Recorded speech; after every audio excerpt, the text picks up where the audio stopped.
Olá, a gente já parou para pensar se o nosso papel como pais e mães é controlar ou libertar? Hoje a gente vai mergulhar numa visão que pode transformar tudo sobre parentalidade. Uma visão que troca o controle pela conexão e que foca em formar seres humanos que pensam, que são críticos, autônomos. É, na verdade, uma jornada que vai muito além de só criar filhos, sabe? É sobre a gente se recriar junto com eles. Olha só o nosso roteiro de hoje. A gente vai começar entendendo o porquê dessa ideia, passando pela filosofia e até pela neurociência, para chegar no como, com ferramentas bem práticas para o dia a dia. Vamos nessa? Essa pergunta aqui, no fundo, ela é o coração de toda a nossa conversa. A resposta que a gente dá para ela define o tipo de relação que vamos construir. Então, vamos explorar o que cada um desses caminhos significa na prática, o caminho do controle e o caminho da liberdade. Para começar, vamos entender o que é esse tal de cuidado emancipatório. A ideia aqui é a gente conseguir olhar para além daquele modelo mais tradicional de parentalidade. Aquele baseado no controle, que muitas vezes a gente herda sem nem se dar conta. A mudança de perspectiva, ela é gigante. De um lado tem um modelo de controle super focado em dar coisas, em supervisionar, em impor regras. Do outro, o cuidado emancipatório, que vê a relação como a principal escola da vida. Um espaço para formar pessoas que pensam por si mesmas, sabe? Que agem com liberdade e responsabilidade. Mas, peraí, de onde que vem essa ideia?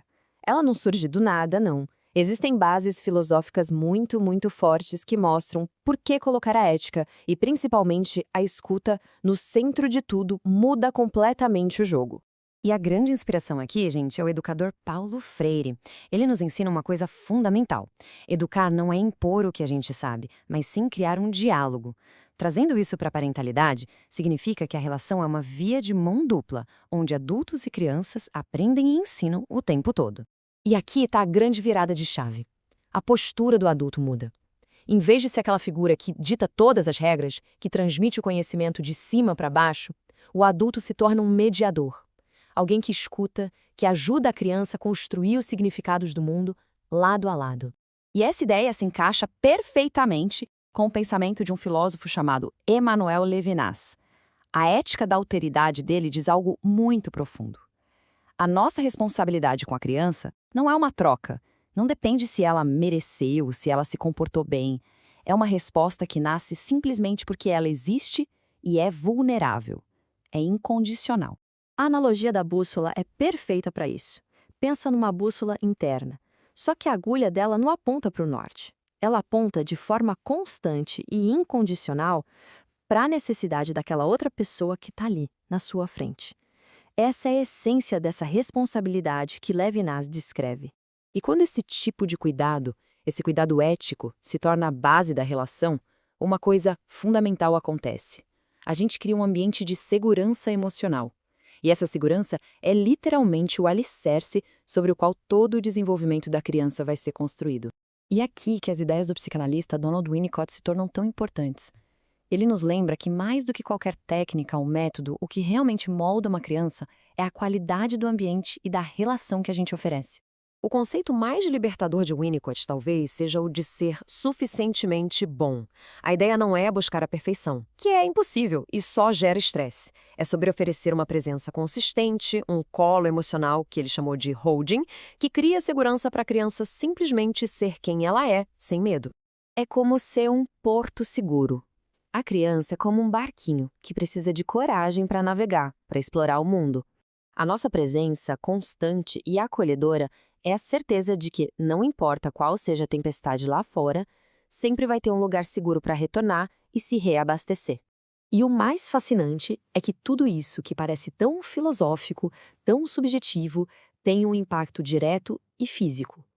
A ciência hoje nos mostra como essas relações de cuidado afetam concretamente a arquitetura do cérebro da criança.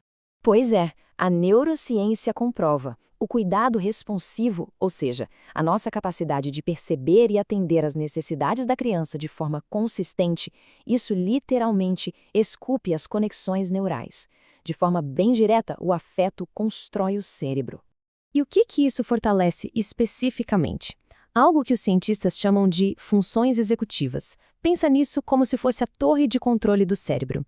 É o que permite a criança aprender, manter foco, controlar seus impulsos, lidar com as emoções e se adaptar aos desafios da vida. Uma base segura fortalece essa torre de controle para a vida toda. Ok, a teoria é linda, a gente sabe, mas e na prática? Como é que a gente transforma tudo isso em ações concretas no meio do caos do dia a dia, na hora do jantar, do banho, da lição de casa? Vamos ver algumas ferramentas. A gente pode pegar emprestado, por exemplo, algumas ferramentas da terapia cognitivo-comportamental, a TCC, e adaptar. Com essa lente, um desafio como a dificuldade na rotina vira uma chance de criar algo juntos de forma colaborativa. Uma crise de choro, uma birra, vira uma oportunidade de ouro para a gente validar o que a criança está sentindo e ensiná-la a se regular. E aqui a gente tem um roteiro prático, quase um mapa. São 5 passos inspirados na escuta de Paulo Freire para lidar com conflitos. Primeiro, acolha. Pare tudo e escute, sem julgar. Segundo, valide o sentimento. Terceiro, investigue o que está por trás daquilo. Quarto, dialogue para buscar soluções juntos. E por fim, o 5º passo, atue como mediador para colocar a solução em prática. É uma fórmula para transformar um conflito em puro aprendizado. E para fechar, talvez este seja o ponto mais profundo de todos. Essa jornada não é só sobre a criança. Praticar o cuidado emancipatório nos transforma como adultos de uma maneira que a gente nem imagina. Esse processo todo nos força a olhar para dentro, a questionar nossas próprias certezas, a rever nossas prioridades. A verdade é que a gente não está apenas criando uma criança, a gente está, na verdade, se recriando junto com ela. A mudança interna é muito clara. A gente deixa de focar tanto em controlar resultados, em cumprir uma lista de expectativas e passa a focar na qualidade da nossa presença, da nossa conexão. E isso, naturalmente, nos faz reorganizar o que é realmente importante e nos torna melhores em amar e em nos comunicar. A relação se torna, então, esse espaço riquíssimo de aprendizagem mútua. A nossa própria visão de mundo se expande. A gente descobre que, ao cuidar, também somos cuidados. E que, ao ensinar, somos nós que mais aprendemos no final das contas. E para terminar, fica aqui essa reflexão. E se o maior projeto de ter um filho não for moldá-lo para ser o que a gente espera, mas sim permitir que a presença dele na nossa vida seja o gatilho para a nossa própria transformação, em pessoas mais presentes, mais éticas e mais conectadas?